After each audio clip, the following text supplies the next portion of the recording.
I had to get an expert on, a good friend. I guess you could call him somewhat of a former colleague because we were beat reporters covering the Chargers, but definitely a good friend, a close friend. And he is the expert. He is the wise man from Fox Sports, covering everything AFC West, everything NFC West. He does it all, but he has a close eye on the LA Rams. And people have been asking about this here on House of Horns. What's going to happen with Chris Shula? What happened with Raheem Morris leaving? What happened with Aaron Donald leaving? What can you tell us about the defense here for the LA Rams with Chris Shula? So we got the expert, Eric Williams, jumping on the show. Eric, how'd you like that intro, by the way? Man, intro was fire, dude. Like I need to like record that so I can use it later on. I appreciate you, and you're right. We shared some beers in different countries, so we're definitely close. Yeah, Mexico. When Philip Rivers threw 4 interceptions against the Chiefs, right? Monday Night Football. I guess you kind of had to bring that up, huh?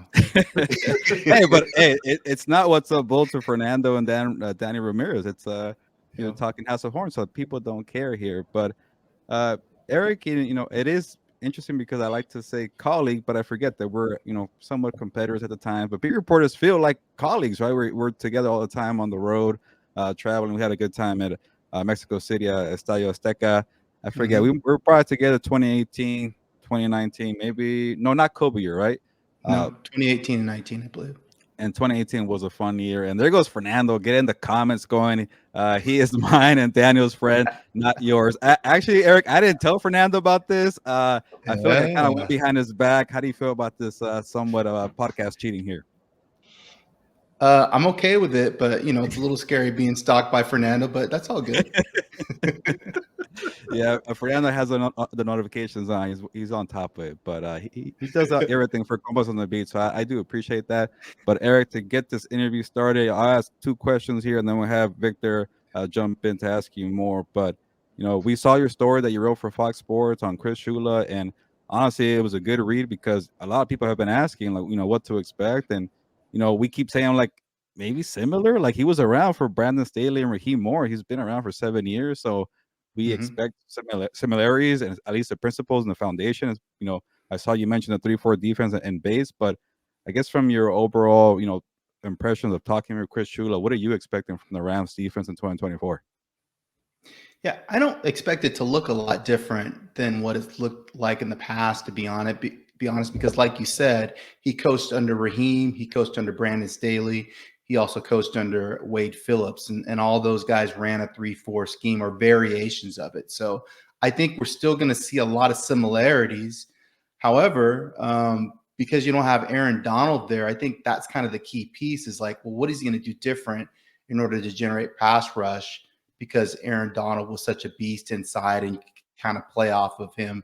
When I talked to Chris about that, he noted that they knew how teams were going to block them because of having to deal with Aaron, and they could kind of play off of that. Now you don't have that, massive productive guy inside. You're going to have to figure out different ways to get after the passer. They drafted Jared Verse and Braden Fisk, as you mentioned. Those were their top 2 picks. They bring back Kobe Turner, who had 9 sacks last year, and Brian Young, who had 8 sacks last year. So they have some pieces. It's just kind of figuring out how they're going to put them together. I know when Wade Phillips was here, the first 3 years coaching that defense, they were amongst the top 10 in terms of blitz. Last year, I think they were like right in the middle. So I think they're probably going to blitz a little bit more, which makes a little bit of sense when you have a linebacker like Ernest Jones, who's good as a blitzer. So that might be one of the key pieces, that they want to do to kind of ignite that pass rush. Last thing I'll talk about is just the type of the way that he wants the defense to look. Chris Shula kind of mentioned that, his grandfather, Shula, who's coaching the NFL Hall of Famer, obviously talked about keeping things simple, that it's about shedding blocks, pursuit to the football, and having guys not have a lot in their head so they can play fast. So I expect to have kind of a simple approach with the illusion of complexity to make offenses think in terms of what they're doing schematically. That's interesting, Eric, because a lot of Rams fans have been shouting for the last couple of years, at least the Raheem Morris era, to blitz more, get after the quarterback a little more. And maybe I'm just kind of going off. I had another question, but I'm going to segue here a little bit. And maybe I can ask you a little later, the one I had planned. But I felt like with the Aaron Donald era, like you had a guy who could give you enough, push, and you could do it because you need a lot of help in the back end, especially the last couple of years with such a young Right. defensive back group. You lost Jalen Ramsey last year, and maybe you know what, if you blitz, you might get burned and you'll get in trouble. But to go off of that, like, is that something like that you got a good sense, or did he mention it a lot, or the blitzing or and having more pressure? They do have more guys now, like you mentioned, Jared Verse, you got Fisk and Kobe Turner, and you got Byron Young. Michael Hoyt can now be coming off as a rotational pass rusher, third down Mhm. situations. But do you get that sense that, or more like, what? Let's wait and see. But do you feel confident about the blitzing being up more in 2024? I think you have to wait and see. I think everybody wants to blitz, but you got to be able to hold up in the back end. So if you can't hold up in the back end defensively, you can't send guys if you're not really sure that you're going to be able to get home. And so I think they're going to experiment during training camp, during these preseason games to see what it looks like, see if it makes sense. You have two older corners there on the edge, though, when you're talking about Darius Williams coming back and Trey, if he's going to be healthy enough.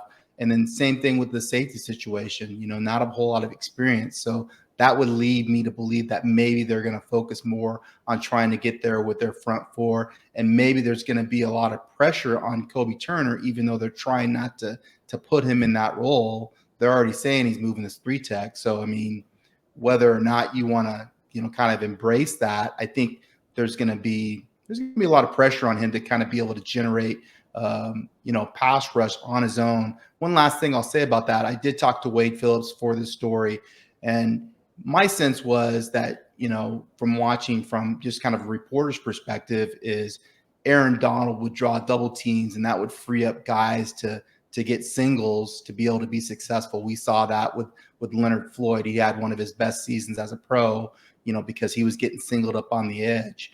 But when I talked to Coach Phillips, he was like, no, we're trying to get Aaron singled up so he can win. So schematically, they're trying to do whatever they can, whether it's move Aaron to a tackle to get him to one-on-ones, or trying to free him up with schemes so that he can win, because they know he has the best chance of winning. And I had never really thought about it like that. So if that's the case, I wonder if going into this year, they're going to be trying to do things to get Kobe Turner singled up so he can win, because he's probably their best pass rusher coming back. Eric, I was gonna I had a question for you as well, but listening to you talk about Wade Phillips, he, in the story you mentioned that Chris took a lot of some things from the different coaches, whether it was Brandon Staley, whether it was Wade Phillips, and then of course Raheem Morris. Mm-hmm. For yourself, like just talking to him, how do you think all those philosophies can come together in what he wants to implement for this defense? Well, I think the first thing you have to start with is relationships. And I think Coach Raw was so good at getting guys motivated and kind of building that trust on a day in, day out basis with the way that he was on the field. And then when you talk to guys in terms of his relationships in those meeting rooms. So I think in talking to, sources about Chris, that's one of his strengths, is he's a good relationship builder. Ernest mentioned that, that he felt that Chris kind of got the most out of him as a position coach. So I think he kind of brings that with him as a guy that's moving from position coach to now defensive coordinator, where you're standing in front of everybody and addressing all the guys from all the different position groups, as the defensive coordinator. I think it helps in terms of chemistry and kind of keeping things similar, that he's been there for 7 years and knows exactly what Sean McVay wants. He's also, one of Sean McVay's homeboys. He played with him at college. So those guys probably think similarly in terms of their approach to football and big picture, what they want. But then I also think you kind of have to add those other experiences, obviously with Coach Phillips, because that's who he was with initially when he was with when he came over from the Chargers to the Rams. He actually coached with a year with John Bacano, who's also a disciple of Wade Phillips' defense. So he had that first year with Pagano, and then came over to the Rams in 2017 once McVay got the job. So I think you can't leave that out either, just in terms of, being with Coach Phillips and everything you learned from him. And then, I think the key piece with Staley is that Vic Fangio defense and kind of keeping a top on the defense, keeping the lid on the defense, the quarters coverage or the cover two in terms of having two safeties back. So it's kind of a mixture of all that. You don't want to give up explosives. So I think you kind of think about that in terms of the secondary coverage. But then I also think one last thing I'll add to that is the connectivity from your defensive line to the linebackers to the secondary. He's coached at all three levels. And so he understands how all those things are intertwined together, which I think is important. I think if you remember the conversation with the Niners last year with their defensive coordinator, is they didn't feel like there was a connectivity between their secondary and their defensive line. That's one of the reasons Shanahan moved on, is because really the front seven wasn't happy with what was happening within that defense and felt like there was a disconnect. And that's why they didn't play well as all 11. I think with the Rams, you can feel comfortable that there's going to be connectivity with all three levels of those defense, because Shula's been there for 7 years and he's coached all three levels. And I think that will help them kind of, learn that defense fast in terms of what he wants to do. Yeah, and that kind of gets me to my next question in terms of, we know they lost Coach Henney on the defensive line, and as you talked about, but how important was it for them to keep Aubrey Pleasant? We've heard now in the past week that he was now named, was he a coach as well? So how did that help for Shula to be able to keep Aubrey Pleasant? I think it was huge. Aubrey obviously was a guy that interviewed for the job, didn't get it. The fact that you're able to still keep him on the roster, and then you give him, like you said, that added title of associate head coach or assistant head coach, which I'm assuming means more money because you got another title. Those guys work well together and they know each other. And that's one of the things Sean McVay talked about, was the experience in terms of the position coaches on that defense. You mentioned Aubrey Pleasant, who's been with that McVay for a long period of time. They bring over Giff Smith, who actually was the mentor for Coach Henney. Coach Eric Henderson coached with him with the Chargers. So you could expect, I would think, a similar approach with Coach Smith, who was an interim head coach for the Chargers. It's been around a long period of time. Greg Williams, who actually was a secondary coach with the Chargers, and Shula knew him there. You now bring him in to coach linebackers, so there's continuity there in terms of those guys know each other. And Coach Williams has been in the league a long time.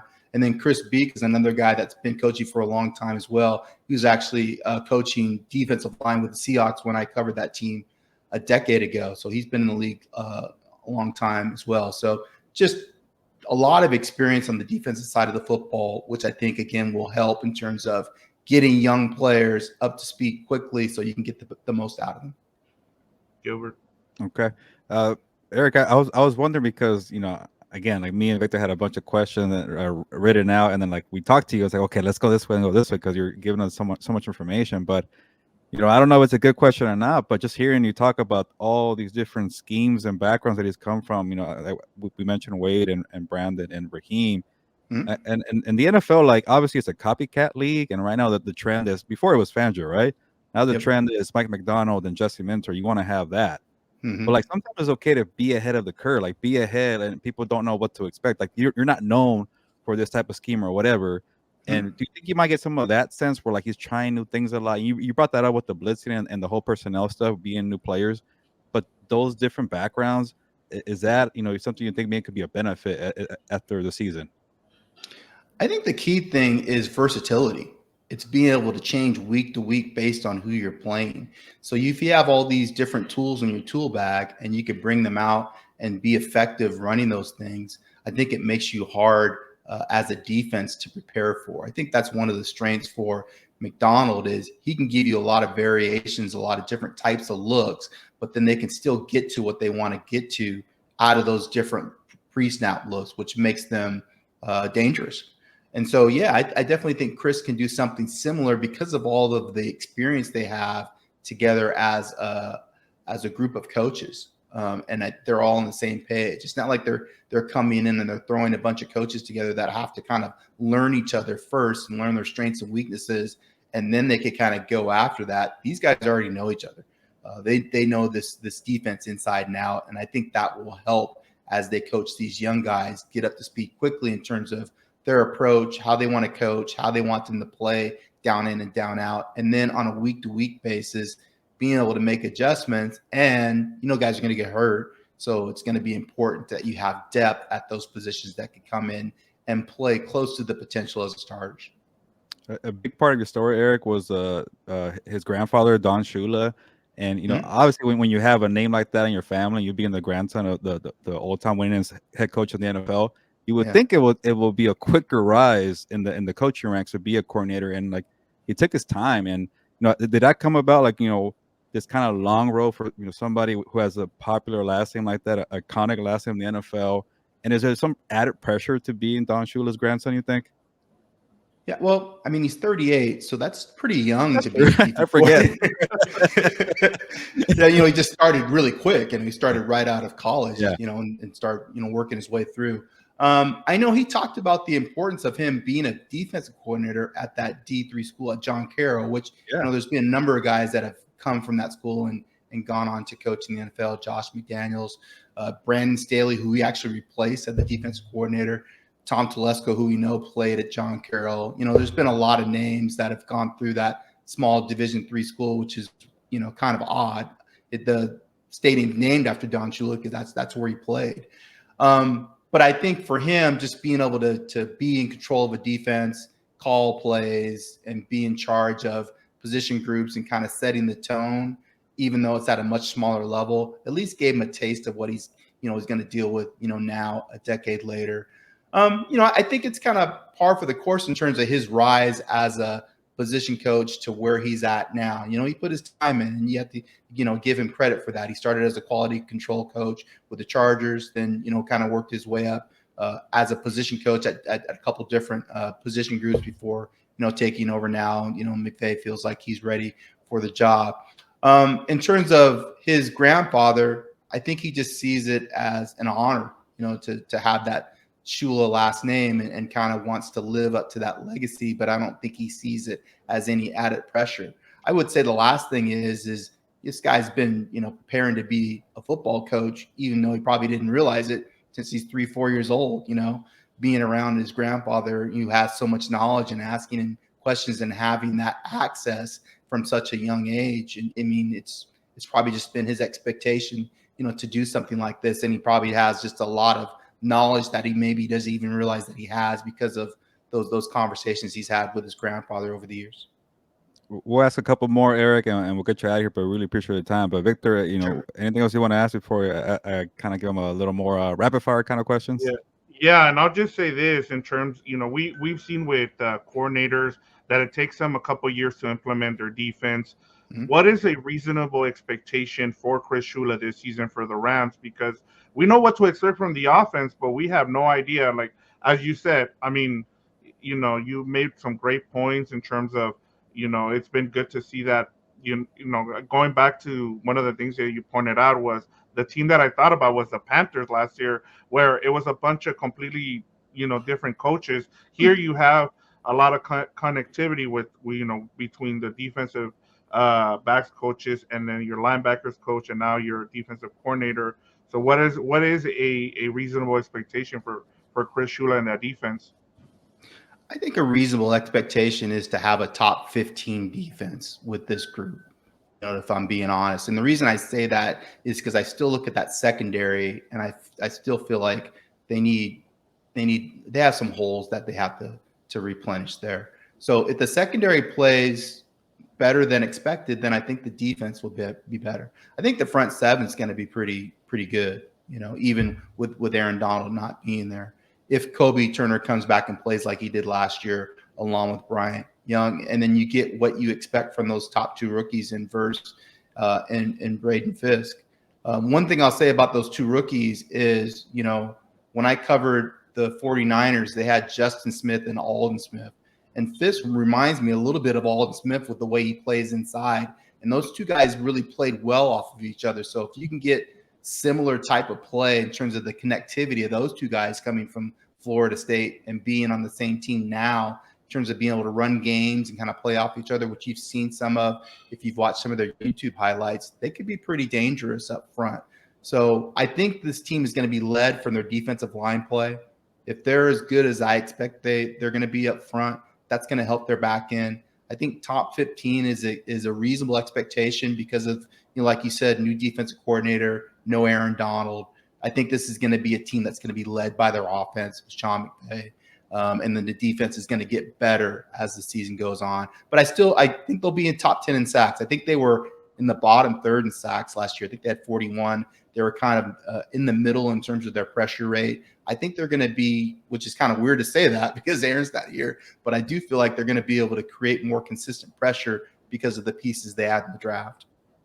Eric, you've been very efficient with your answers because I wanted to ask you earlier. I remember now about Kobe Turner, and you nailed it, saying hey, they're going to make a one-on-one matches with him, move him all over the line. So we appreciate that response. And then right here with your answer, you're a little sounds like you're a little concerned about the secondary. You like the defensive front, but how about to end here, just to give us your overall view of the Rams. They surprised many teams last year to win 10 games. Have that close game against the Detroit Lions, but when you make the playoffs and you win that many games, there's high expectations to do it again. Obviously, they lost, Aaron Donald, but like you mentioned, they added some pieces to the front with Jared Verse and Braden Fisk. And last year, Puka Nacua, the rookie sensation. You got, unfortunately, Kyrie Williams is dealing with injuries again, but he had a nice season last year. Stafford had a nice bounce back year from 2022 with all the injuries. Do you see them going back to the postseason? Do you see them pushing the San Francisco 49ers? What's kind of your overall view for this team after the offseason? Yeah, I do see them going back to the postseason again. I was a little higher on the Rams last year than maybe some other folks nationally, just because I have so much respect for Sean McVay as a head coach, and I just didn't see him having a team under 500 again because of his approach. And I know he was pretty salty with the way that the season went this year before at 5-12, and I think that was kind of eating at him. So I thought they would win 7 or 8 games going into it. So they exceeded my expectations in terms of getting 10 wins, getting into the postseason. And I think Sean's ready to just continue to hit the gas. So I predicted them to go 10-7 again, just because I think the schedule is tough and because of the changes on defense. I think they might have some hiccups early. It'll be hard for them to press the Niners because the Niners roster is so talented, in my opinion, and they bring everybody back. But the games that they played against the Niners were close. They were right there. So I expect them to be competitive. I wouldn't be surprised if they win 11 or 12 games, but I feel like 10 wins to me is the floor for this team. And I expect them to not only get in the postseason, but to potentially make a deep postseason run if things, go well for them. Well, Eric, as you know, our good friend Dan Andego likes to call me a curse. So that one year that Sean McVay had a losing season, I got to cover the team. So when I left the beat to go to work for SI, I should have known that the Rams are going to be better because I think I picked them 7-10 last year. So that's my bad, Rams fans. I was the Grim Reaper in Seattle. The first 2 years I covered the Seahawks, they went 4-12 and 5-11. And everybody blamed me because it was the first 2 years I covered the team. So I understand your situation, Gil. Okay. And then they won Super Bowl, right? Not too long after that. When I left. Okay. Yeah, that's tough, Eric. But Eric, last thing, anything you want to promote? You're doing a great job for Fox Sports, and again, you're covering the AFC West and the NFC West. You got a lot on your plate, but anything we should be looking out for? Doing a story on Ricky Pearsall, their first round pick for San Francisco, and just kind of the transition he's making from college to pros, and this kind of getting more of an opportunity because Brandon Ayuk is not in OTAs right now because he's in contract talk. So I'll have that up coming up in a day or two, and then also doing something on Trey Benson, the running back for the Cardinals, and they kind of adding to the running back room, a guy that could be a home run hitter for them in terms of the running game. See, I like Trey Benson. That's why I'm high on the Cardinals. People think I'm a little local here on House of Horns and Comas on the Beat because I have them winning 9 games. Maybe that's a little too high. But I like what they're doing offensively. I got them at 8-9. I mean, I think they're going to double their win total. There you go. Pretty good. Yeah, the defense is a problem, but they added a little more pieces to that unit. Mm-hmm. So this is why we could talk Eric to Eric for days because he covers all these teams here. But Eric, I told you 20 minutes. It's 25. I'm sorry about that, but I'm sure you had more fun here than What's Up Bolt. So I think we're good. I enjoyed either way, and I'll enjoy the beer that you buy me when we see you later.